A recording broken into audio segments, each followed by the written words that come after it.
Some really good news, some really good post-pandemic news is what we're all looking forward to, hoping we are coming out of this. And Betty White is also very much looking forward to it. Betty White has had a very difficult year.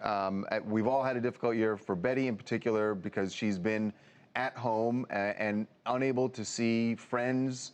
You know, she can't visit with friends. And we're told by her people that, that she's been very lonely for her. But she is very much looking forward to coming out of this and has plans to get in contact with her friends again, because up to this point, it's been, at the very most, she's had some visitors to her window. God, that's really, it's so sad to hear that. Really, literally, you're like behind glass. But at 99, she is very much looking forward to this. And you know, I want to say something about this. This has been tough on everybody. And you know, somebody who's 20 years old or 14 years old, and they want to see their friends. Yeah. It's tough.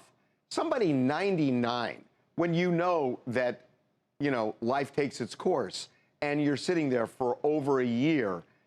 That's got to be especially tough. That is an incredibly precious year. Tough. You know it is an incredibly precious year that you've lost with your loved ones. That's right. But, you know, I love the fact that she's got an optimistic outlook here. Well, and guys, we know that at the beginning of this thing, she was on stuff like FaceTime and Zoom, but in talking to her rep, he said, look, it's more phone calls. She writes letters now. The big question, though, because she has been in Hollywood for 60 plus years, I asked if she was getting back to work when she can, if it's safe. And that's kind of the big question that not even she knows the answer to. Also interesting, I was trying to figure out if she's gotten the vaccine, and her team won't speak on that either. So you'd imagine if she had gotten it, it'd be an easy answer, but that's just really unclear. Yeah, I think that's really interesting, too. And I agree with you. It seems to me that if she got it, they would say she got it. So, you know, look, I don't know whether they're saying just because she's, you know, old, she's getting up there. I mean, she's 99. Maybe she got it and she doesn't want to get involved in the political.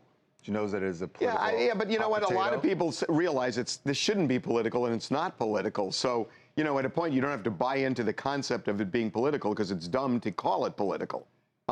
It's okay to say, hey, listen, if people are afraid of this vaccine, that's not political. That's real. And then the issue is, how do you get over the hump on that thing? And we're going to have somebody on the show a little bit later, a governor, who's going to talk about ways to get over the hump.